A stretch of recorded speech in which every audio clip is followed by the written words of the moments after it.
సేవకులనైనా లేదా సువార్త చెప్పే సేవకులనైనా అపోస్తులుగా ఉండి వాక్యం అందిస్తున్న వారికైనా మీరు ఎప్పుడైనా వారిని ఇలా అడిగారా అనేసి ఒక ప్రశ్నార్థకమైన అంశాన్ని దేవుడు మరి యొక్క రోజున మనతో మాట్లాడాలని ఆయన ఆశపడుతున్నాడు. కాబట్టి ఈ వాక్యాన్ని బట్టి చెప్పబోతున్న యొక్క సందేశాన్ని బట్టి మనము తెలుసుకోవాల్సిన అతి ప్రాముఖ్యమైనది ఏంటంటే, బైబిల్ గ్రంథంలో అడిగారు, మరి నువ్వు ఈరోజు నువ్వేం అడుగుతున్నావు? సేవకుడిని అడిగే విధము నీలో ఉందా? ఒక విశ్వాసిగా నువ్వు సేవకుడిని అడగవలసిన కొన్ని నియమాలు నువ్వు తెలుసుకోవాలి ఈ వీడియోలో. అర్థమవుతుందా? కాబట్టి ఇలాంటి సందేహాలు నీకు కూడా రావచ్చు బహుశా. ఏమని, ఈ కార్యము జరిగిద్దంటావా? నేను ఇన్నిసార్లు పరీక్ష రాసిన, ఎగ్జామ్ రాస్తున్నాను, మరి పదే ఫెయిల్ అయిపోతున్నాను, ఈరోజు నేను పాస్ అవుతానంటావా అని ఒక సందేహము ఒక పరీక్ష రాసే ఒక యవనస్తుడికి యవనస్తురాలకి రావచ్చు. అర్థమవుతుందా? లేదా కుదరని రోగముతో బాధపడుతున్నవారు ఉన్నారనుకో, అనేకమైన వైద్యులను సంప్రదించారు, గొప్ప పేరు ప్రాఖ్యాతగాంచిన ఆ వైద్యులను సంప్రదించినప్పుడు వారి రోగము కుదరనప్పుడు, వారి రోగము తగ్గినప్పుడు, వారి వ్యాధి నయం కానప్పుడు చెప్పండి వారికి ఏం కలిగిద్దంటే, నేను ఈ యొక్క ఆంధ్ర రాష్ట్రంలో కావచ్చు, తెలంగాణ రాష్ట్రంలో కావచ్చు, లేదా ప్రపంచంలో కావచ్చు, ఏ ప్రముఖ డాక్టర్లు కలిసినా కూడా నా వ్యాధి నయం కాదన్నారు, నీవు చెబితే జరిగిపోయిద్దా అన్న సందేహాలు ఈ రోజుల్లో చాలా మందిలో ఉంటూనే ఉండవచ్చు. వాస్తవం చెప్పాలంటే, నిజం చెప్పాలంటే, ప్రార్థనకు వెళ్ళేవారిలోనే సందేహాలు. ప్రభునందు ప్రియమైన దేవుని పిల్లలారా, మన ప్రభువును రక్షకుడైన యేసుక్రీస్తు నామములో మీ అందరికి కూడా నా శుభాభివందనాలు తెలియచేస్తున్నాను. ప్రతి ఒక్కరు కూడా వందనాలు. మంచిది. మరి కొద్ది నిమిషాలు దేవుని వాక్యాన్ని మనం అందరం కూడా శ్రద్ధగా పరిశీలన చేద్దాం. పరిశుద్ధమైన బైబిల్ గ్రంథంలోని మాటలు మన జీవితాల్లో ఎంతో మార్పులను కలగజేస్తాయి. మన జీవితాల్లో అద్భుతంగా దేవుడు కార్యాలు జరిగించే మాటలు దేవుడు మరి ఈరోజు నీతో నాతో మనందరితో ఆయన మాట్లాడటానికి సిద్ధంగా ఉన్నాడు. మరి వినడానికి మీరు సిద్ధంగా ఉన్నారా? సిద్ధంగా ఉన్న వాళ్ళందరూ గట్టిగా స్తోత్రం చేద్దాం. హల్లెలూయా. మంచిది. చూడండి, పరిశుద్ధమైన బైబిల్ గ్రంథములో నుండి లూకాసు వార్త 3వ అధ్యాయము 10వ వచన భాగాన్ని మనం చదువుకుందాం. Page number 52. కొత్త నిబంధన గ్రంథములో రాయబడిన పుస్తకము లూకాసు వార్త 3వ అధ్యాయము 10వ వచన భాగాన్ని మనం చదువుకుందాం. Page number 52. అందరూ కూడా పరిశుద్ధమైన బైబిల్ గ్రంథాన్ని తెరవాలి. ఎవరు కూడా మౌనంగా ఉండొద్దు. పరిశుద్ధమైన బైబిల్ గ్రంథాన్ని తెరిచినట్లయితే మన వాక్యాన్ని మనం చదువుకుందాం. లూకాసు వార్త 3వ అధ్యాయము 10వ వచన భాగాన్ని మనము చదువుకుందాం. అందుకు జనులు, అలాగైతే మేమేమి చేయవలెనని అతనిని అడుగగా. చిన్న ప్రార్థన చేసుకుందాం. చదవబడిన యొక్క వాక్య భాగం నిమిత్తము దేవాతి దేవుడు నీతో నాతో మనందరితో మాట్లాడలాగున ప్రార్థన చేసుకుందాం.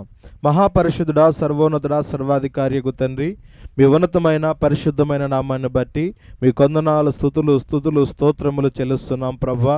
దేవా, ఈ రోజు నాయన యొక్క సంపూర్ణ దినము రోజు ప్రభువా, నీ వాక్యం ద్వారా నువ్వు మాతో మాట్లాడటానికి దేవా మా మధ్యకు వచ్చినందుకు మీ కృతజ్ఞత స్తుతులు స్తోత్రములు చెల్లిస్తున్నాం.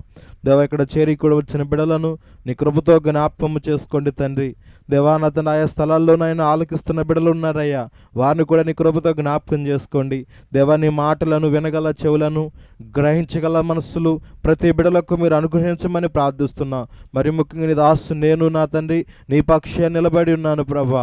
నా నోటికి మీరు బోరగా ఉండి మాకు మా అందరికీ నాయన ఈ లైవ్ ద్వారా వీక్షించున్న ప్రతి ఒక్క బిడలకు తండ్రి నీ మాటలను వినగల శక్తి మాకు దయచేయమని, మీ నామానికే మహిమ ఘనత ప్రభావములు ఆరోపించుకోమని యేసుక్రీస్తు నామం పేరిట ప్రార్థించి అడిగి వేడుకొంచున్నాము తండ్రి. ఆమేన్.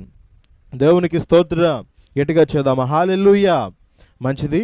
ప్రభునందు ప్రియమైన దేవుని పిల్లలారా, మన ప్రభువును రక్షకుడైన యేసుక్రీస్తు నామములో మీ అందరికి కూడా మరొకసారి నా శుభాభివందనములను తెలియచేయుచున్నాను. మంచిది. ఈరోజు మనము ధ్యానిస్తున్న అంశం ఏంటయ్యా అంటే పిల్లరా, సేవకులను ఇలా అడిగారా ఎప్పుడైనా? దేవునికి స్తోత్రం. ఏంటట మన సబ్జెక్టు?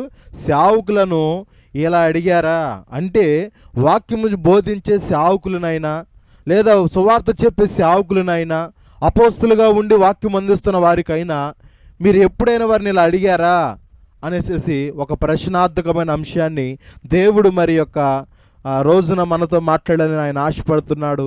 కాబట్టి ఈ వాక్యాన్ని బట్టి, చెప్పబోతున్న యొక్క సందేశాన్ని బట్టి మనము తెలుసుకోవాల్సిన అతి ప్రాముఖ్యమైనది ఏంటంటే, బైబిల్ గ్రంథంలో అడిగారు, మరి నువ్వు ఈరోజు నువ్వేం అడుగుతున్నావు? సేవకుణ్ణి అడిగే విధము నీలో ఉందా? ఒక విశ్వాసిగా నువ్వు సేవకుణ్ణి అడగవలసిన కొన్ని నియమాలు నువ్వు తెలుసుకోవాలి ఈ వీడియోలో. అర్థమవుతుందా? కాబట్టి ఎవరు కూడా మరి అశ్రద్ధగా ఉండొద్దు. స్పష్టమైన సందేశాన్ని దేవుడు మనకు అనుగ్రహిస్తున్నాడు కాబట్టి ఎంతో శ్రద్ధతో, భక్తితో మరి శ్రద్ధగా వినాలని ప్రభు పేట మనవి చేస్తూ మరి ఇక వాక్య భాగంలోనికి మనం వెళదాం. చూడండి, పరిశుద్ధమైన బైబిల్ గ్రంథంలో నుండి లూకాసు సువార్త 3వ అధ్యాయము 10వ వచన భాగాన్ని చదువుతాను, మీరు శ్రద్ధగా వినండి. అందుకు జనులు, అలాగైతే మేమేమి చేయవలెనని అతనిని అడుగగా. చాలా ఈ పాయింట్ మనము చాలా శ్రద్ధగా పరిశీలన చేద్దాం. కొద్ది నిమిషాలు అందరూ కూడా శ్రద్ధగా వినండి. అటు ఇటు ధ్యాస కాకుండా దేవుని మీద, వాక్యం మీద మనము శ్రద్ధ ఉంచితే దైవ వర్తమానం మనందరికి కూడా అర్థమవుతుంది. అంతేగాని కుసేపటి ఆలోచనలు ఉంటే ఎంతలాంటి ప్రసంగికులు చెప్పినా, ఎంత రెవరెంట్లు వచ్చి చెప్పినా కూడా వాక్యం మాత్రం ఏమైపోయింది? వ్యర్థమైపోయింది. అందుకని శ్రద్ధ కలిగిన వాడు ఐశ్వర్యవంతుడు అవుతాడు, బద్ధకంగా పనిచేసేవాడు దరిద్రుడవుతాడని లేఖనాల ద్వారా ప్రభువు మాట్లాడుతున్నాడు. కనుక నా ప్రియమైన సహోదరులారా, మరి యొక్క సమయమును మనము ధ్యానించాల్సిన మాట ఏంటయ్యా అంటే, సేవకులను ఇలా అడిగారా ఎప్పుడైనా అన్న సబ్జెక్ట్ మంది. కాబట్టి ఈరోజు ప్రభు మాట్లాడుతున్న మాటను శ్రద్ధగా వినండి. ఇక్కడ రాయబడిన 3వ అధ్యాయం 10వ వచనంలో, అందుకు జనులు అలాగైతే మేమేమి చేయవలెనని అతనిని అడుగగా. జనులు అతనిని అడిగారు. కాన్సెప్ట్ అర్థం చేసుకోండి అందరు కూడా. జనులు అతనిని అడిగారు. అతడు అంటే అతను అంటే ఎవరు? చెప్పండి, అతను అంటే ఎవరు? అందరూ కూడా శ్రద్ధగా చెప్పాలి. మీరు కూడా వాక్యం వింటున్నారో లేదో తెలుసుకోవాలంటే ప్రియులారా, మీరు చెప్పే మాటలను బట్టి మీరు వింటున్నారో లేదో కూడా స్పష్టంగా అర్థమవుతుంది. అంతేగాని నా దారిని చెప్పకుండా వెళ్ళొచ్చు, కానీ సమయం అది కాదు. ఎందుకంటే దేవుడు మనకు సమయం ఇచ్చాడు. చెప్పే 4 మాటలు, పౌలు గారు ఒక చక్కని మాట అంటాడు, 10,000 మాటలు మాట్లాడు కంటే అర్థవంతంగా మనసుకు అర్థమయ్యే రీతిగా 5 మాటలు పలికినా చాలు అంటాడు. ఆ రీతిగా మరి ఈరోజు దేవుడు మీతో మాట్లాడుతున్న మాటలు మీరు అర్థం చేసుకోవాలి. మీరు మాట్లాడితే అప్పుడు మీరు వింటున్నారా, దానికి ఎలా రియాక్ట్ అవుతున్నారా అని ఒక అర్థం మాకు అర్థమైంది. కాబట్టి మీరు మాట్లాడటానికి ప్రయత్నించండి అడిగినప్పుడు. ఓకే, కాబట్టి ఇక్కడ రాయబడిన మాటని మీరు చూస్తే, అందుకు జనులు అంటున్నారు, అలాగైతే మేమేమి చేయాలి అని అతన్ని అడుగుతున్నారు. అతడు అంటే ఎవరయ్యా అంటే దైవజనుడు. దేవునికి స్తోత్రం. అతడు అంటే ఎవరు? దైవజనుడు. ఇతడు ఎవరయ్యా అంటే, ఇతని పేరేంటయ్యా అంటే జక్కర్యా. అవునా? చెప్పండి, జక్కర్యానా? కాదు, యాహోను. దేవునికి స్తోత్రం. మీరు ఎలా వింటున్నారని అడగటానికి జక్కర్యా అన్న. జక్కర్యా ఎలిజబెత్ యొక్క కుమారుడు యాహోను. దేవునికి స్తోత్రం. ఎవరంటే ఇతను జక్కర్యా ఎలిజబెత్ యొక్క వారికి పుట్టిన కుమారుడు యాహోను. ఈ యాహోను పుట్టుకకు చాలా అర్థవంతమైన పుట్టుక. యాహోను పుట్టుకే చాలా అర్థవంతమైన పుట్టుక. వృద్ధాప్యంలో దేవుడు వారికి ఇచ్చిన స్వాస్థ్యం. అర్థమవుతుందా? ఈ జక్కర్యా ఏం చేసేవాడంటే యాజకుడు. ఒకప్పుడు దేవుని సన్నిధిలో యాజకాంగమ పనులు చేసేవాడని మనకు ఆ బైబిల్ గ్రంథంలోనే మనము చూస్తాం అతని గురించి. ఎందుకంటే జక్కర్యా గురించి మీకు తెలుసు, ఎలిజబెత్ గురించి కూడా మీకు తెలుసు. కాబట్టి అతడు అంటే ఇతడు ఎవరని చెప్పడం కోసం వారి తల్లిదండ్రులు నేను మీకు జ్ఞాపకము చేస్తున్నా. అర్థమవుతున్న తల్లి. కాబట్టి ఈ జక్కర్యా, మరి జక్కర్యా కుమారుడైన యాహోను దేవుడు వృద్ధాప్యంలో దేవుని ప్రణాళిక చొప్పున పుట్టినవాడు. దేవునికి స్తోత్రం. ఎవరి ప్రణాళిక చొప్పున? మనుషుల ప్రణాళిక కాదు, ఈ లోకస్తుల ప్రణాళిక కాదు, దేవుని సంకల్పాన్ని బట్టి, దేవుని ప్రణాళికను బట్టి పుట్టినవాడే ఈ యాహోను. ఈ యాహోను పుట్టుకకు చాలా అర్థం ఉంది. అతడు ఏం చేశాడయ్యా అంటే ప్రియులారా, మనము మరి చూస్తే లేఖనాల్లోనే చాలా అద్భుతమైన మాట ఉండిద్ది. అతడు తన ప్రజల కొరకు ఆయత్తపడిన వారిని ప్రభు వైపు తిప్పడానికని యాహోను గురించి ఒక చక్కని మాట లూకా సువార్త 1వ అధ్యాయము 14వ వచనం నేను చదువుతాను, మీరందరూ కూడా శ్రద్ధగా చూడండి. అతడు ప్రభువు దృష్టికి గొప్పవాడై ద్రాక్షరసమైనను మద్యమైనను తాగక తన తల్లి గర్భమునది పుట్టినది మొదలుకొని పరిశుద్ధాత్మతో నిండుకొనిన వాడై ఇశ్రాయేలులలో అనేకులను ప్రభువైన వారి దేవుని వైపుకు త్రిప్పును. మరియు అతడు తల్లిదండ్రుల హృదయములను పిల్లల తట్టుకును అవిధేయులను నీతిమంతుల జ్ఞానము అనుసరించుటకు త్రిప్పి ప్రభువు కొరకు ఆయత్తపడి ఉన్న ప్రజలను సిద్ధపరచుటకై ఏలియా యొక్క ఆత్మయు శక్తియు గలవాడై ఆయనకు ముందుగా వెళ్ళును గనుక నీకు సంతోషమును మహా ఆనందము కలుగునని అతడు పుట్టినందున అనేకులు సంతోషించుతారనెను. దేవునికి స్తోత్రం. చూసారా ప్రియులారా, ఎవరితో మాట్లాడుతున్నాడు? జకర్యాతో దేవుడు మాట్లాడుతున్నాడు. అయ్యా, నీకు పుట్టబోతున్న కుమారుడు ఇలాంటి వాడంటే ప్రభు దృష్టికి గొప్పవాడైన వ్యక్తిగా ఉంటాడు. అతడు ఈ లోక సంబంధమైన ద్రాక్షరసమైనను మద్యమైనను ఏది త్రాగక తల్లి గర్భమునది పుట్టినది మొదలుకొని అతడు పరిశుద్ధాత్మతో నింపబడిన వ్యక్తిగా ఉంటాడు. ఎవరితను? యోహాను పరిశుద్ధాత్మతో నింపబడిన వ్యక్తిగా ఉంటాడు. అతడు చేసే పని ఏంటంటే పుట్టినాక ఇశ్రాయేలులో అనేకులను ప్రభు వైపు త్రిప్పుతాడు. ఇశ్రాయేలులలో అనేకులను ఎవరి వైపు త్రిప్పుతాడట? ప్రభు వైపు తిప్పుతాడు. తల్లిదండ్రుల హృదయాలు పిల్లల తట్టును, పిల్లల హృదయాలు తల్లిదండ్రుల తట్టును తిప్పి ప్రభు కొరకు ఆయత్తపడి ఉన్న, అంటే ప్రభు కొరకు ఎదురు చూసే వారికి ఇతడు ఒక మార్గమై ఉంటాడు.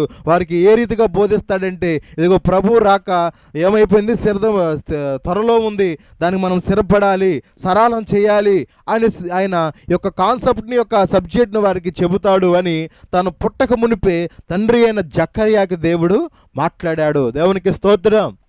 అర్థమవుతుందా? యోహాను పుట్టక గురించి అతను ఏం చేస్తాడో, ఎలా చేయాలో, ఏం చేస్తే బిడ్డలందరూ రక్షించబడతారో అని ఒక మంచి యొక్క విధానాన్ని దేవుడు మరి జకర్యాకి బయలుపరిచాడు. మరి బయలుపరిచిన రీతిగానే దేవుడు మరి వారికి చక్కని కుమారుని దేవుడు అనుగ్రహించాడు వృద్ధాప్యములో. అందుకని అతను అంటాడు 18లో, జకర్యా అంటాడు, ఇది నాకు ఎలాగూ జరుగును, నేను ముసలివాడును అంట. ఇది నాకు ఎలా జరుగును? నువ్వు కుమారుని ఇస్తానన్నావు, నా శరీరము చూస్తే ఎలా ఉంది? ముసలితనములో ఉంది, మేమిద్దరము కూడా వృద్ధులము కదా. అర్థమవుతుందా? ఇది ఎలా జరుగును అనేసి మరి దేవుణ్ణి ప్రశ్నించాడు. ఎవరయ్యా అంటే జకర్యా.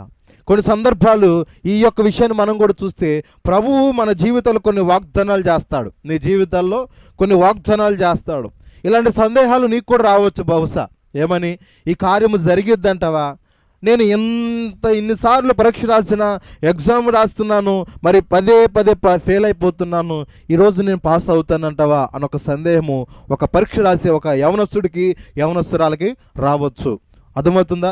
లేదా కుదరని రోగముతో బాధపడుతున్నవారు ఉన్నారనుకో, అనేకమైన వైద్యులను సంప్రదించారు, గొప్ప పేరు ప్రాఖ్యాతగాంచిన ఆ వైద్యులను సంప్రదించినప్పుడు వారి రోగము కుదరనప్పుడు, వారి రోగము తగ్గినప్పుడు, వారి వ్యాధి నయము కానప్పుడు చెప్పండి వారికి ఏం కలిగిద్దంటే, నేను ఈ యొక్క ఆంధ్ర రాష్ట్రంలో కావచ్చు, తెలంగాణ రాష్ట్రంలో కావచ్చు, లేదా ప్రపంచంలో కావచ్చు, ఏ ప్రముఖ డాక్టర్ని కలిసినా కూడా నా వ్యాధి నయం కాదన్నారు. నీవు చెబితే జరిగిపోయిద్దా అన్న సందేహాలు ఈ రోజుల్లో చాలామందిలో ఉంటూనే ఉండవచ్చు. వాస్తవం చెప్పాలంటే, నిజం చెప్పాలంటే ప్రార్థనకు వెళ్ళేవారిలోనే సందేహాలు ఎక్కువే. దేవునికి స్తోత్రం. ప్రార్థనకు వెళ్ళేవారు, దేవుణ్ణి ఆరాధించే వారిలోనే ఎక్కువ సందేహాలు చూస్తాం.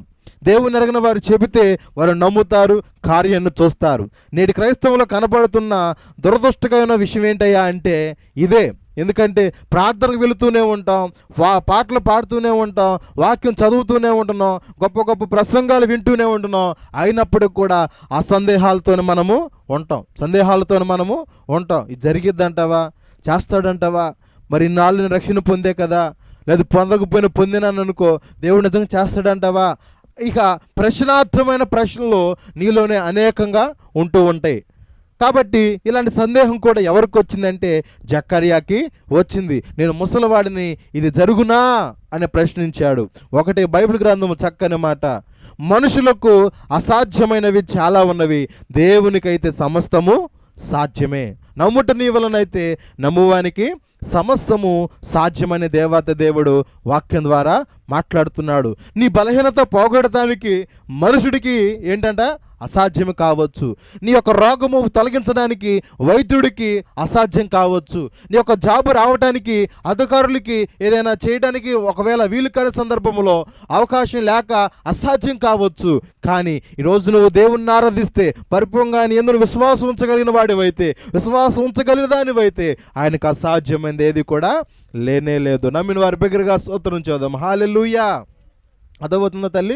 కనుక నా ప్రియమైన సహోదరులారా, ఇక్కడ రాయబడిన మాట మీరు స్పష్టంగా గమనించినట్లయితే అప్పుడు అంటాడు ఆయన, ఇది దేవుని కృపను బట్టి నీకు కలుగుతున్నది కాబట్టి నీవు విశ్వసించి ముందుకు కొనసాగాలి. చూసారా, ఒక యాజకుడైనప్పటికి కూడా అతనికి కలిగిన ఒక వృద్ధాప్యమందే విషయం ఉంచేవాడే కానీ దేవుడు చేస్తాడని ఒక సందేహము, దేవుడు చేస్తాడని ఒక విశ్వాసము అతనిలో కలగలేదు. నేటి క్రైస్తవంలో కూడా ప్రార్థనకు వెళుతున్న వారైనా, సేవకులనైనా, సేవకురాళ్ళనైనా, విశ్వాసులైనా ఇలాంటి సందేహాలు మనలో కూడా ఉంటూనే ఉన్నాయి. కాబట్టి ఇటు సందేహాలు మనలో ఉండకూడదని ప్రభువు మరి వాక్యం ద్వారా నీతో ఈ రోజున మాట్లాడుతున్నాడు.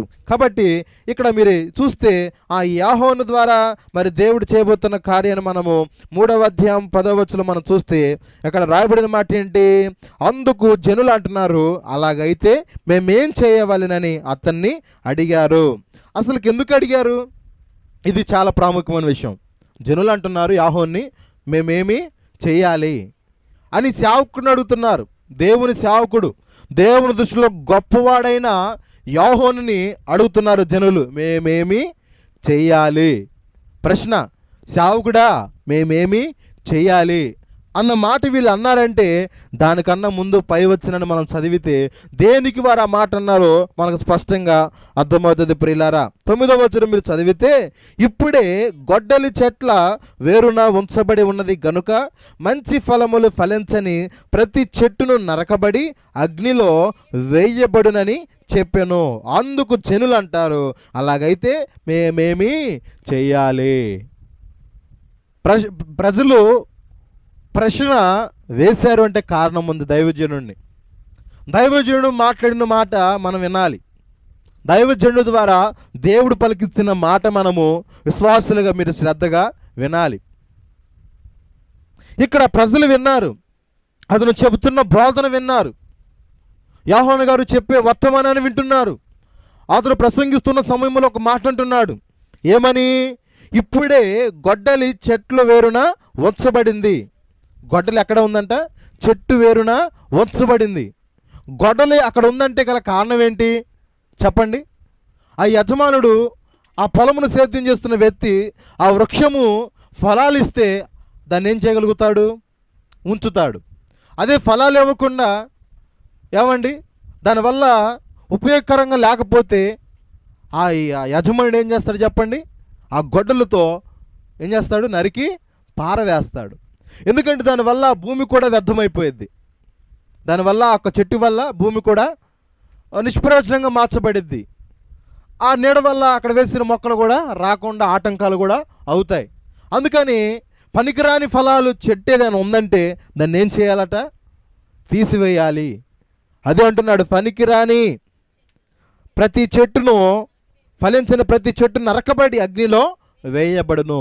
దీని సారాంశము అర్థం చేసుకున్న వాళ్ళు ఈ మాట అడుగుతారు, మేమేమి చేయాలి? అసలు దీని సారాంశం ఏంటి?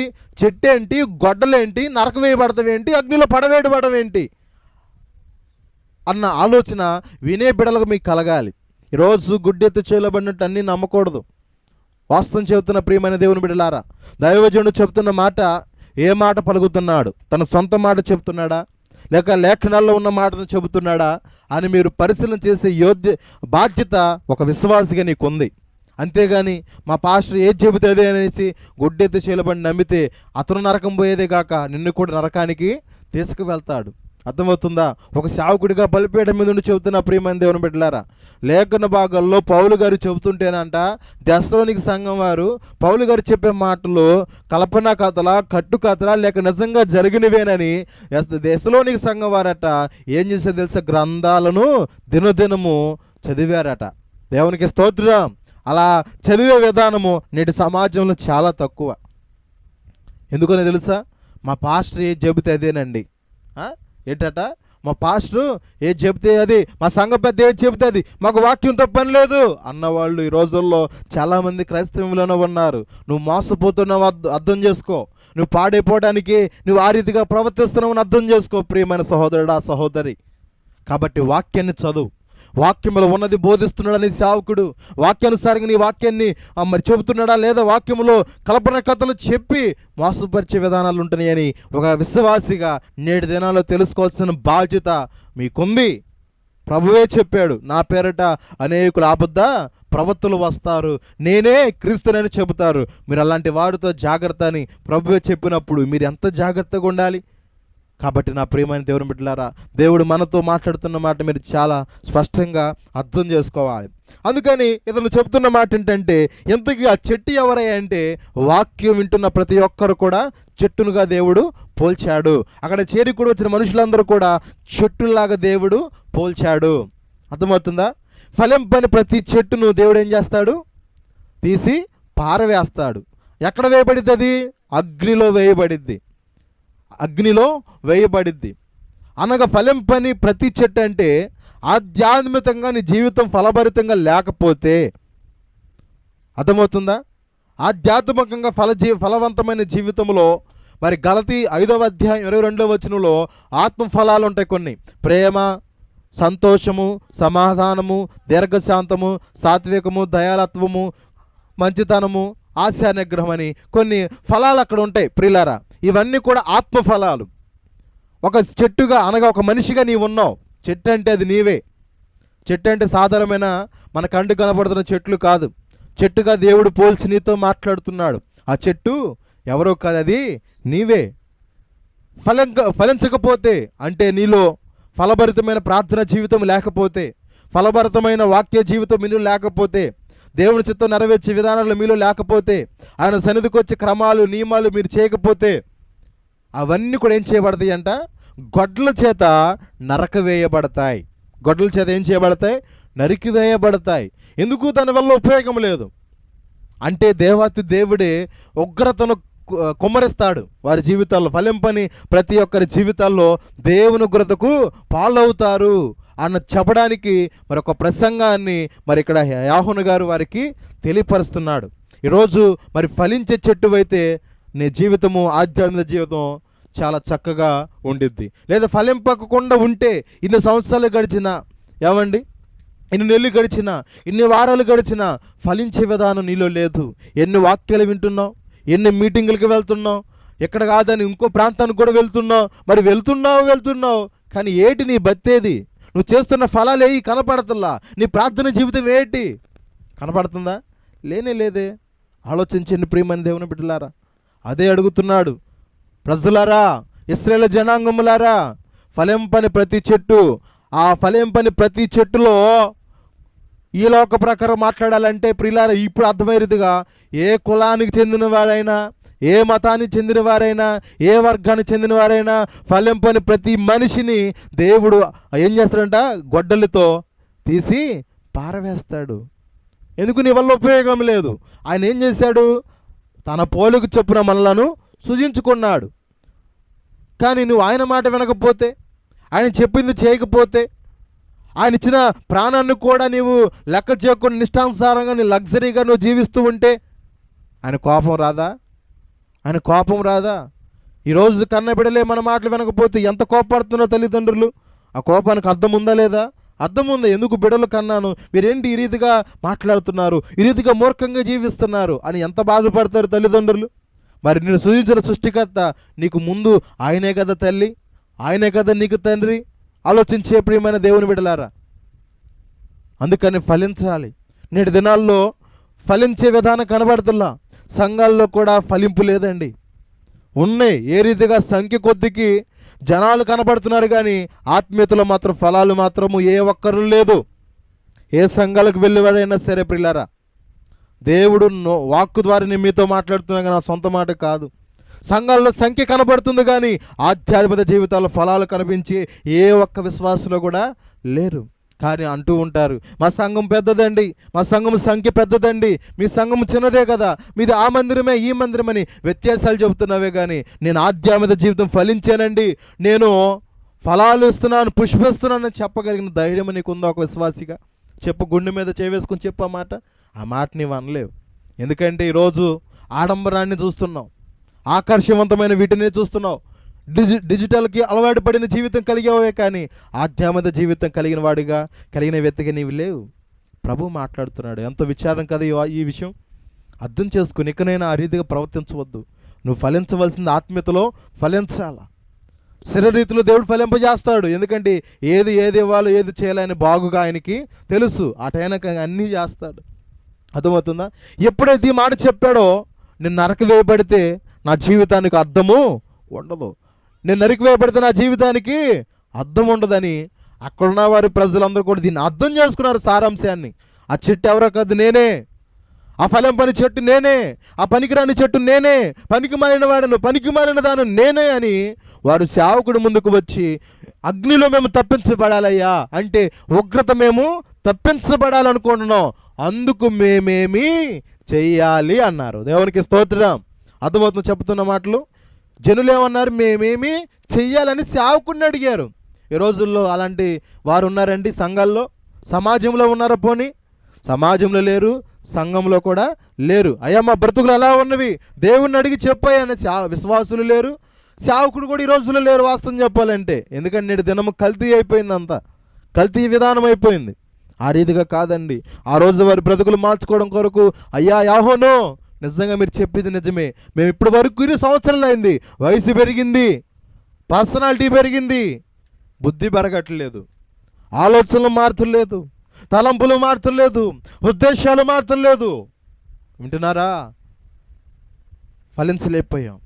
మళ్ళా ఇంకొక నెల పోతే నూతన సంవత్సరం వచ్చేస్తుంది, మళ్ళీ ఆ రోజు వాటికి తీర్మానాలు, మళ్ళీ యథాప్రకారంగా జీవిస్తున్నాం. మాలో ఫలింపు లేదయ్యా. మేము నరికి వేయబడతాను కోసం కాదు, మేము పుష్పించాలా, ఫలాలుగా మారాలా అన్న ఆలోచనతో సేవకులు అడుగుతున్న మేమేం చేయాలి? నేడు సంఘాల్లో అలాంటి విశ్వాసులు ఉంటే పుచ్చు విశ్వాసులు ఉండేవి కావు, నిజమైన విశ్వాసులే ఈరోజు సంఘాల్లో ఉండేవాళ్ళు, లెక్కలో చేర్చబడేవాళ్ళండి. అర్థమవుతుందా? మరి ఏ విశ్వాసంతో నువ్వు ప్రార్థిస్తున్నావు? మీ సంఘ కాపని ఈ రీతిగా అడుగుతున్నారా? మీ సేవకుడిని ఈ రీతిగా అడుగుతున్నారా? ఏమని మేమేం చేయాలి? ఇంకా ప్రభువులో బలపడాలంటే ఏం చేయాలి? ఇంకా నేను ప్రార్థనలో ముందు కొనసాగాలంటే ఏం చేయాలి పాస్టర్ గారు అని ఒక సేవకుడిని అడిగే విశ్వాసకి నీవు ఉండాలి. అంతేగాని నాకు అది కావాలయ్యా, ఆ కారు కొనాలయ్యా, ఆ బంగ్లా కొందు కానీ, కొనే టైంలో కొందు కానీ, ఇచ్చే టైంలో ఆయన ఇస్తాడు. ముందు నువ్వు ఆధ్యాత్మిక జీవితంలో అడిగే విధానం నీకు ఉండాలి. వీరికి ఉందండి, వీరికి ఉంది కాబట్టి అడుగుతున్నాం, మేము ఏం చేయాలంటున్నారు.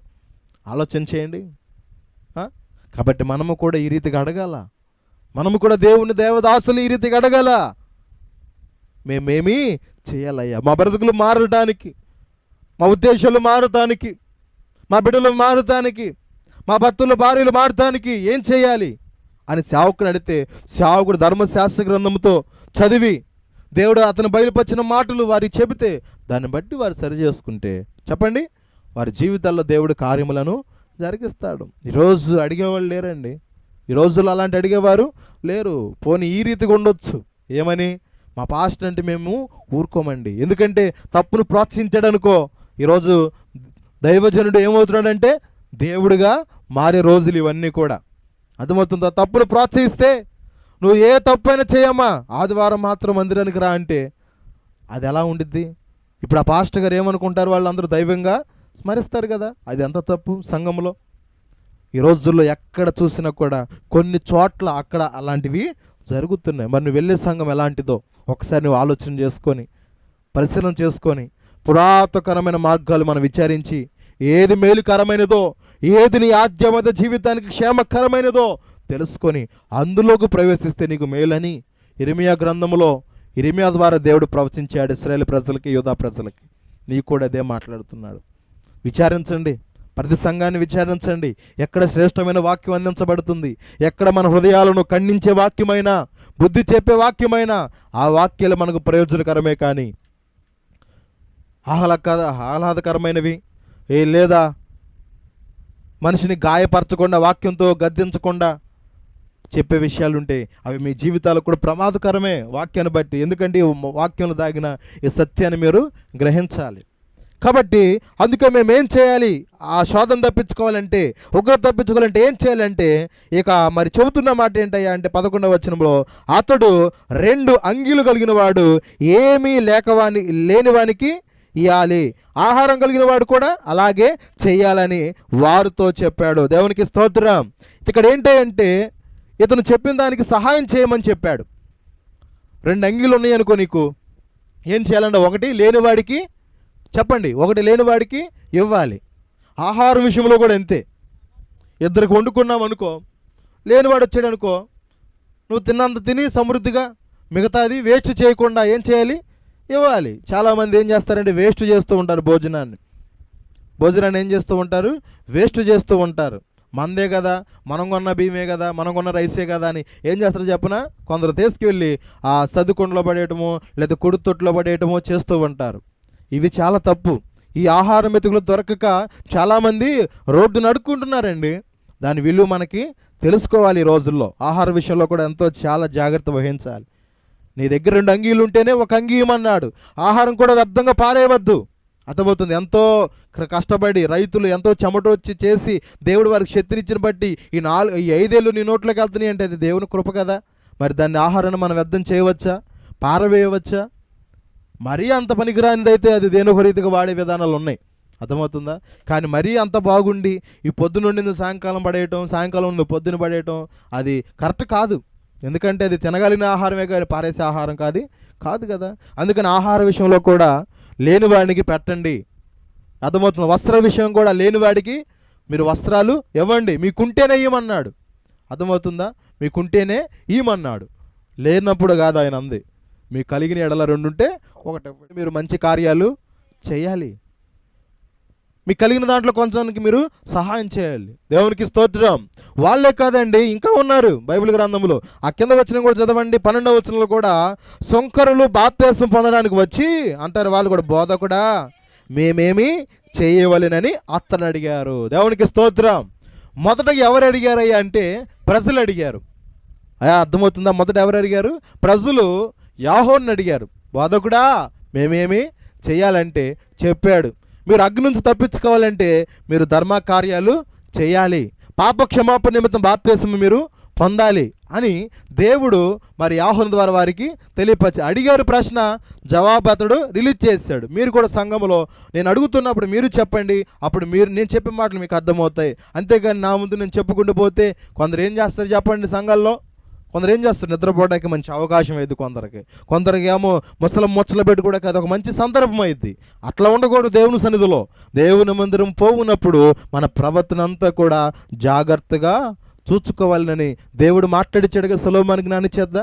కాబట్టి మందిరంలో మనము జాగ్రత్తగా క్రమశిక్షణగా ఉండాలి. కానీ ఏమన్నా ముసలమ్మ చెప్పుడు మాటలు చెప్పుకోవడం కాదు మనం దేవుని వద్దకు వచ్చేది. మూడు వారిపైన జీవితాలను చిగురింపు చేసుకోవడానికి మనము దేవుని వద్దకి వస్తున్నప్పుడు ఎంతో శ్రద్ధగా, భక్తితో, భయముతో, వినయముతో, విధేయతతో మనం ఏం చేయాలి? ప్రార్థన చేస్తూ ప్రభు యొక్క మాట కొరకు ఎదురు చూసే వారమై ఉండాలని దేవుడు మనతో మాట్లాడుతున్నాడు. ఇక రెండవది ఎవరు అడిగారయ్యా అంటే చెప్పండి. ఇక్కడ సొంకరులు ఏమడుగుతున్నారా అంటే బాప్తిస్మం పొందడానికి వచ్చి, బోధకుడా మేమేమి చేయాలంటే వాళ్ళకు కొన్ని చెప్పాడు షరతులు. ఎందుకంటే వారు చేసే పనులను బట్టి, వారు చేసే విధానాన్ని బట్టి, దేవుడు తనకిచ్చిన జ్ఞానాన్ని బట్టి కట్టతగ్గ సమాధానాన్ని ఎవరు సప్లై చేస్తున్నారు? యాహోను గారు సప్లై చేసేస్తున్నాడు. దేవుడిచ్చిన జ్ఞానం కదండి, దేవుడిచ్చిన వాగ్దానంతో పుట్టిన కొడుకు కదా. ఎవరు? యాహోను గారు కదా. దేవుని యొక్క వాగ్దానం బట్టి, ప్రణాళికను బట్టి, యేసుక్రీస్తు ముందుగా పంపబడిన వ్యక్తి కాబట్టి అతనికి దేవుడిచ్చిన జ్ఞానము అత్యంత విలువైనది. కాబట్టి ప్రజలకి ఏం చెప్పాడు? ఒరే నాయనా, మీరందరూ కూడా ఆ శోధన, ఆ ఉగ్రతను, ఆ అగ్నిగుండంలో పడకుండా ఉండాలంటే ఇతరులకు మీరేం చేయాలి? మేలు చేయాలి. అది దైవ గ్రంథంలోనే, ధర్మశాస్త్రంలోనే నిన్ను వలె నీ పొరుగు వారిని ప్రేమించమని దేవుడు ఆజ్ఞనిచ్చాడు కదా. అవి మీరు చేయండి. అంగీలు నేను ఒక 2 అంగీలు, ఒక అంగీ ఇచ్చేసేయండి. ఆహార విషయంలో కూడా అంతే. మీరు తిన్నారనుకో మిగిలినది వేస్ట్ చేయొద్దు. లేని వాళ్ళు చాలామంది ఉన్నారు. పార్సల్ చేసి కావాలితే ఇంటి పక్కన వాళ్ళు ఉంటే వాళ్ళకని ఇచ్చేసి, వెళ్ళగలిగితే వెళ్ళలేకపోతే వెళ్ళేవారిని పంపి, అలా మనం చేయలే కానీ, డిస్పాచ్ చేయలే కానీ ఇక మిగిలింది చేయలేనని దాన్ని వ్యర్థంగా నష్టం చేసేవారుగా ఉండకూడదు. అలాగే చేయండి మీరు అన్నారు. వారు ఆ రీతిగా చేయడానికి సిద్ధపడ్డారు. ఇక రెండవది సుంకరులు కూడా అడిగారు, బోధకుడా మేము బాప్తిజం తీసుకోవాలనుకుంటున్నాం నీ మాటలను బట్టి, నిజమే, కానీ మేమేం చేయాలని వాళ్ళు అడిగారు. మరి వాళ్ళకేం చెప్పాడు యోహాను గారు? చూడండి ఆ మాట ఏం చెప్పాడయ్యా అంటే 13వ వచనంలో, అతడు మీకు నిర్ణయింపబడిన దానికంటే ఎక్కువ తీసుకోవద్దని వారితో చెప్పాడు. దేవునికి స్తోత్రం. విన్నారు ఈ మాట? మీకు నిర్ణయింపబడిన దానికంటే ఎక్కువ తీసుకోవద్దు. వీళ్ళు ఎవరయ్యా అంటే సుంకాలు ఏం చేస్తూ ఉంటారు? వసూలు చేస్తూ ఉంటారు. అంటే ఇంటి పనులు కట్టించుకునే వాళ్ళు ఎట్లా ఉంటారో అట్లా వీళ్ళు కూడా ఇలా సుంకాలు వసూలు చేసేవారు. ఈ మాట అన్నాడంటే ఏంటి? మీకు నిర్ణయించబడిన దానినే ప్రభుత్వం ఎంతైతే ఇంటికి తీసుకోవాలని, ఈ యొక్క ఇంటికి కావచ్చు, ఈ షెడ్కి కావచ్చు, లేకపోతే ఈ పొలానికి కావచ్చు, లేదా ఈ స్థలానికి కావచ్చు, ఇంతని గవర్నమెంట్ వారు ఎంతైతే ఆదేశిస్తారో అంతవరకు మీరు తీసేసుకోవాలి, కానీ అంతకు మించి మీరు తీసుకోకూడదు. అంటే దీని అర్థం ఏంటి అంటే వారు తీసుకుంటున్నారనేగా మాట చెప్పబడింది. అక్రమంగా దౌర్జన్యముగా తీసుకుంటున్నారనే కదా. 100 రూపాయలు కట్టమని గవర్నమెంట్ ఇస్తే 150 రావటం తప్పు కదా. 500 అని వస్తే దానికి 1000 అంటే 500 ఎక్స్ట్రా కలిపి ఇంత కట్టాలని వసూలు చేయడం అది తప్పు కాదా? ఈ పాపం వల్ల మీరు పనికి మాలిన అవుతున్నారు, భ్రష్టులు అయిపోతున్నారు. ఇలాంటి వారి నరకాగ్నిలో వేయబడతారయ్యా, సొంకరులారా జాగ్రత్త అని దేవుడు మరి దైవ ఆత్మ నొందిన, మరి దైవ ఆత్మతో ప్రేరేపించబడి యోహాను ద్వారా మాట్లాడుతున్న మాటలను బట్టి చాలామంది గుండెలు కరిగిపోయాయండి. గుండెలు ఏమైపోయాయి?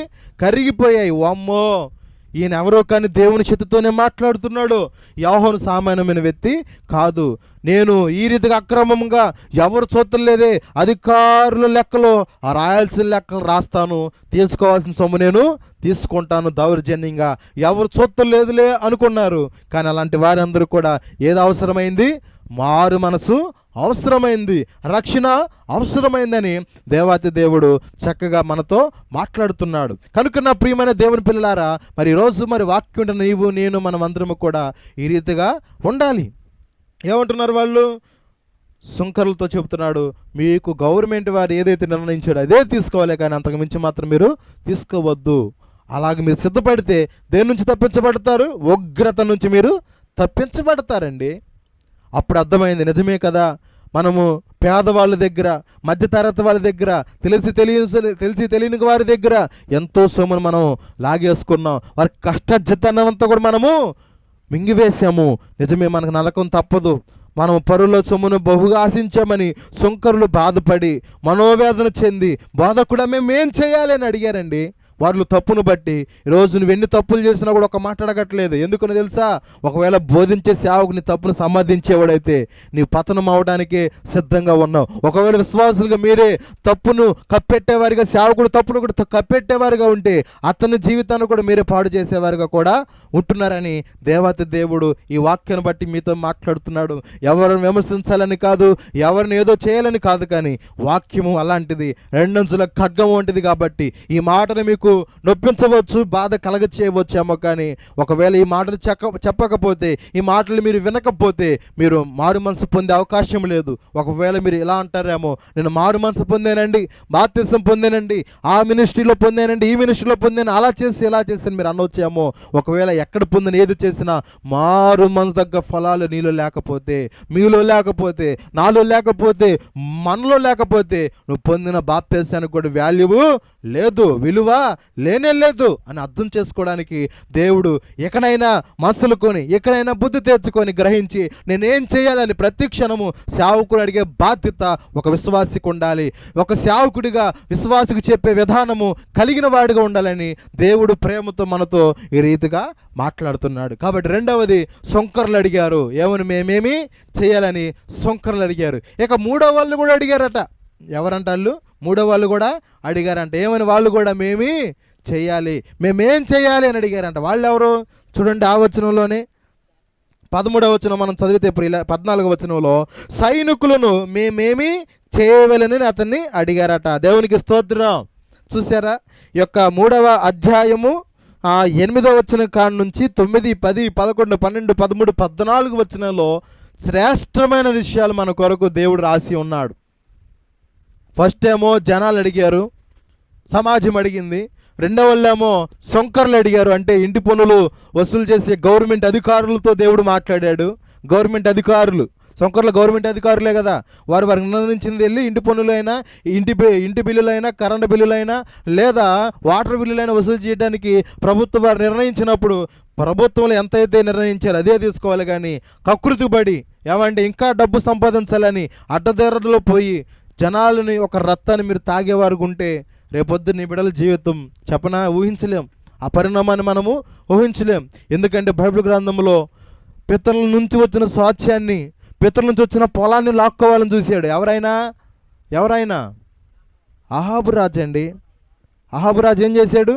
నాబోతు ద్రాక్ష తోటలే కావాల్సి వచ్చింది ఆయనకి, పక్కనోడిది అవసరం. ఇప్పుడు ఆయనకు పొలాలు ఉన్నాయి, లేక అడుగుతున్నాడా? పొలాలు ఉన్నాయండి, మంచి మంచి ఫలాలు ఉన్నాయి, అర్థమవుతుందా? పొలాలు ఉన్నాయి, మంచిగా విస్తారంగా పంట పండిద్ది. అయినప్పుడు కూడా ఎవరి తోట కావాల్సి వచ్చిందంట? నాబోతు తోట మాత్రమే. ఆయన పేదోడాయ, అతనేమో పేదోడు. పితరుల నుంచి తాతల నుంచి వచ్చిన స్వాస్థ్యాన్ని కాపాడుకుంటూ సేద్యం చేసుకుంటూ బ్రతుకుతుంటే ఏం చేశాడు? తనకు కావాలని తన భార్యకి చెప్పాడు. అక్కడ మనోడు చెప్పడం చేతగాక నీకు ఎంత కావాలో చెప్పు, నేను అంత ఇస్తానంటే, నువ్వు నాకు ఎంత ఎక్కువ ఇచ్చినా కానీ నాకు వద్దు రాజా, ఎందుకంటే ఇది నా పితరులు ఇచ్చారు, ఆ స్వాస్థ్యం నేను కాపాడుకుంటూ వస్తున్నాను, నేను దీంతోనే బ్రతుకుతాను అని అంటే, అసలు ఆ మాటకి ఏం చేయాలి తెలియక మూతు ముడుచుకొని ఏమని చేతులు కట్టుకొని కూర్చుంటే భార్య ఏమనిద్దంట? యెజబెల్ భార్య ఏమనిద్ది? భార్య ఏమనిద్దండి? ఏంటి నువ్వు మూతు ముడుచుకోవడం కారణము ఏంటి? అసలు నువ్వు రాజువు కదా, అందరూ శాసించేవాడివి కదా, నీకు అనుకుంటే ఏదైనా జరగదు ఏదైనా ఉందా చెప్పు, ఏం జరిగిందంటే, ఇదిగో మన ఇంటి పక్కన ఒకడు ఉన్నాడు కదా నాబోతు, ద్రాక్ష తోట మరి నాకు కావాలని అడిగాను, కూర తోటకి ఇమ్మని అడిగాను, ఈయన అంటున్నాడు, అండ్ ఏం చేయాలి నాకు అర్థం కావట్లేదు, నా వల్ల కావట్లేదంటే, వారి పిచ్చోడా, రాజ్యాధికారం అంతా కూడా నీలో చేతిలో ఉంచుకొని, ప్రభుత్వం అంతా నీ చేతిలో ఉంచుకొని నువ్వేం మాట్లాడుతున్నావు? ఒకడు బిట్టి మాట్లాడి వాడిని చావనొక్క అనేసి ఒక మంచి సలహా ఇచ్చిందండి, చంపమని సలహా ఇచ్చేసింది. భార్య మాట విన్ని అట్లాగే ఏం చేశాడంటే అతను చంపించేసాడండి. దేనికోసం అండి? చిన్న పొలం కోసం అండి. ఆయన పొలాలు లేక ఎకరాలు ఉన్నాయండి, రాజు అండి ఆయన. కానీ ఏం చేశాడంటే పేదవాడిదే లాగాలని, ఏమండి ప్రభుత్వం నియమించిన దాంట్లో నీకు రావాల్సిన భాగం వస్తుందిగా, ఒక రాజ్య పరిపాలన చేస్తున్నావంటే ప్రభుత్వం ఇచ్చే నిధి నీకుంది, లాభం నీకుంది, ప్రజల ద్వారా వచ్చే కొన్ని నాట్లో నీకు ఆర్థికంగా నీకు అందిద్ది, అయినప్పుడు కూడా పేదవాడి రక్తమే తాగాలనుకుంటున్నావు అనేసి యెజబెలు మాట విని, భార్య మాట విని అతను చంపించి అతనికి కలిగిన స్వాస్థ్యాన్ని, ఆ పొలాన్ని లాక్కున్నాడండి. ఇక వెంటనే ఏలియా ద్వారా దేవుడు అందించాడు, ఎదుగో ఏ రీతిగా నువ్వు నాబోతు రక్తం ఏ రీతిగా చెప్పండి తాగి నీవు, ఆ రీతిగానే నీ యొక్క రక్తము కూడా ఆ రీతిగా తాగుతూ నీ భార్య మాట విని ఇలా చేసావు, నువ్వు ఎంత ఘోరమైన తప్పు చేసావో తెలుసా అని చెప్పగానే అన్న కొద్ది దినాలకి దేవుడు ఆ వాగ్దానము వారి జీవితాల్లో నెరవేర్పు చేశాడు. అంతే, ఎందుకంటే ఆయన బిడ్డలను అలా చేస్తే ఆయన ఊరుకునేవాడు కాదు. అంతే, కుక్క సాగు చచ్చింది యెజబెలు కూడా. ఏ సాగు చచ్చింది? కుక్క సాగు చచ్చింది. మరి నీది అన్న దాని లిమిట్ నువ్వు వెళ్ళాలి, లిమిట్ క్రాస్ చేయకూడదు. లిమిట్ని ఎవరు కూడా క్రాస్ చేయకూడదు. ఆ క్రాస్ చేసావా అప్పుడు నువ్వు కూడా పనికిమాలిన చెట్టుతోనే, అందుకే నువ్వేం చేయబడతావు? తీసి నరికి వేయబడి అగ్నిలో పారవేయబడతావు అన్న విషయాన్ని జ్ఞాపకం చూసుకో. అందుకే సొంకర్లకు చెప్పాడు, మీరు గవర్నమెంట్ అధికారులు కాబట్టి, ప్రభుత్వ అధికారులు కాబట్టి మీకు నియమించిన దాన్ని మీరు చేయండి, కానీ అంతకు మించి మీరు చేయకూడదని వారికి షరతు ఇచ్చాడు. ఆ షరతును బట్టి వారు నమ్మారు, అలా చేయడానికి చేసేవారు బాప్తిస్మం పొందారు. ఆ మాట మన వివరణ బట్టి మనము తెలుసుకోగలుగుతున్నాం. ఇక 14లో అంటున్నాడు, సైనికులకు ఏం చెబుతున్నాడు అంటే, సైనికులు అంటున్నారంట మేమేమి చెయ్యాలి, సైనికులు అంటున్నారంట మేమేమి చెయ్యాలయ్యా అన్నారంట. చూసారా ఎంతలో మార్పు కలుగుతుందో? ఒక మాట, దైవవర్తమానం మాట, సబ్జెక్ట్ ఏంటో చెప్పిన యాహూను గారు చెప్పే ప్రసంగము, అగ్ని నుంచి మీరు తప్పించుకోవాలి, ఉగ్రత నుంచి మీరు తప్పించుకోవాలని సబ్జెక్టు. ఆడ వారికి వివరిస్తున్న సబ్జెక్ట్ ఏంటంటే యాహూను గారు, రాబోతున్న ఉగ్రతను మీరు తప్పించుకోవాలి, మీకు బుద్ధి చెబుతున్నవాడు ఎవడు అని మాట్లాడిన మాటలు కూడా అక్కడ ఉన్నాయి. వాళ్ళలో అందరికీ ఉగ్రత తప్పించుకోవాలనే ఉద్దేశంతో సమాజం అడిగింది, సొంకర్లు అడిగారు. మూడవదిగా ఎవరు అడుగుతున్నారు ఇక్కడ? సైనికులు అడుగుతున్నారు. వారికి ఏం చెబుతున్నాడు సైనికులకి? అతడు ఎవరిని బాధ పెట్టొద్దు, ఎవరిని మీద అపనింద వేయొద్దు, మీ జీతంలో తృప్తి పొందినని వారితో చెప్పాను. చూసారు అంత అద్భుతమైన మాట. అంటే సైనికులు చేసే పనులేంటి అంటే, కొందరు మంచోళ్ళు ఉన్నారు, కొందరు చెడ్డోళ్ళు ఉన్నారు. అక్కడ అడిగిన వాళ్ళు చెడ్డోళ్ళు ఉండవచ్చు, మంచోళ్ళు ఉండవచ్చు. కానీ దేవుని వాక్యం మంచివారికి చెడ్డవారికి అందరికీ వర్తించిద్ది. అందుకనే వాక్యం రెండంచుల ఖడ్గము వంటిదని దేవుడు మాట్లాడుతున్నాడు. కనుక ఈ సమయంలో ఇక్కడ ఏమన్నాడంటే, ఎవరిని మీరు బాధ పెట్టవద్దు. సైనికులతో అంటున్నాడు, మీరు ఎవరిని బాధ పెట్టవద్దు, ఎవరి మీద అపనందాలు మయ్యవద్దు. అంటే ఒక సైనికుడు తప్పు చేసాడు అనుకో, అతని చేతుల అధికారం ఉంది కదా. ఈ రోజుల్లో చాలామంది మన రాష్ట్రంలో కావచ్చు, ఇతర రాష్ట్రాల్లో కావచ్చు జరుగుతున్న విషయాలు ఏంటి చెప్పనా?